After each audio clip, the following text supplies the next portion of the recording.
عورت جنبی ہوئی، ابھی اس نے غسل نہیں کیا تھا کہ حیض شروع ہو گیا، اب اس کو اختیار ہے، دونوں آپشن اس کے لیے ہیں، چاہے تو اب نہا لے، چاہے تو حیض سے پاک ہونے کے بعد نہائے۔ یہ مسئلہ بھی عام طور پر پیش آ جاتا ہے کہ عورت پر پہلے غسل واجب ہوتا ہے، فرض ہوتا ہے، اور ابھی غسل نہیں کیا ہوتا اس نے اور حیض شروع ہو جاتا ہے، چاہے تو نہا لے، چاہے تو جب حیض ختم ہو اس وقت نہائے۔ جس پر چند غسل ہوں، چند غسل اس پر ہوں، سب کی نیت کر کے نہا لے، سب غسل ادا ہو جائیں گے اور سب کا ثواب پائے گا۔ مثلا جمعہ بھی ہے اسی دن عید بھی ہے، جمعے کی نیت بھی کر کے عید کی نیت بھی کر کے ایک ہی مرتبہ نہا لیا تو تینوں غسل ہو گئے اور تینوں کا ثواب پائے گا، اور اگر ساتھ جم بھی ہے تو جنابت کا غسل بھی ہو جائے گا۔ جس عورت کو نہانے کے لیے پانی خریدنا پڑتا ہو، پانی مول لینا پڑتا ہے، خریدنا پڑتا ہے، اگر غسل یا وضو واجب ہیں یا بدن سے میل صاف کرنے کے لیے نہاتی ہے تو اس پانی کا خرچہ خاوند کے ذمہ ہے، خاوند پر لازم ہے کہ اس پانی کی قیمت ادا کرے۔ اور اگر غسل مستحب ہے یا وضو مستحب ہے تو پھر خاوند پر اس پانی کی قیمت لازم نہیں ہے۔ جس پر غسل واجب ہو اسے چاہیے کہ نہائے، فوراً نہائے، تاخیر نہ کرے، کیونکہ حدیث پاک میں ہے کہ جس گھر میں جنبی رہتا ہو اس گھر میں رحمت کے فرشتے نہیں آتے۔ اگر اتنی دیر کر چکا کہ نماز کا آخری وقت ہو گیا تو اب نہانا اس پر فوراً فرض اور لازم ہے،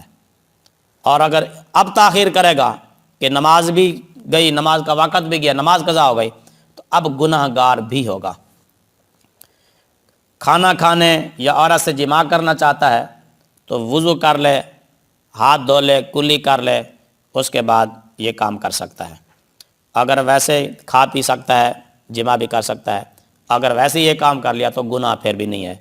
مگر بغیر غسل کیے کھانا پینا اس سے غربت اور محتاجی آتی ہے۔ بغیر نہائے یا بغیر وضو کیے جماع کر لیا تو اس میں گناہ نہیں ہے،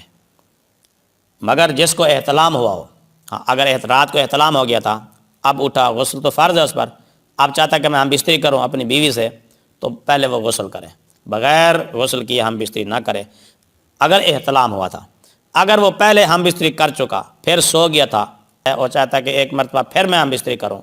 تو ایسی صورت میں بغیر نہائے بھی ہم بستری کر سکتا ہے، مگر بہتر یہ ہے کہ وضو کر لے اور استنجا کر لے۔ جس کو احتلام ہوا ہو وہ بغیر نہائے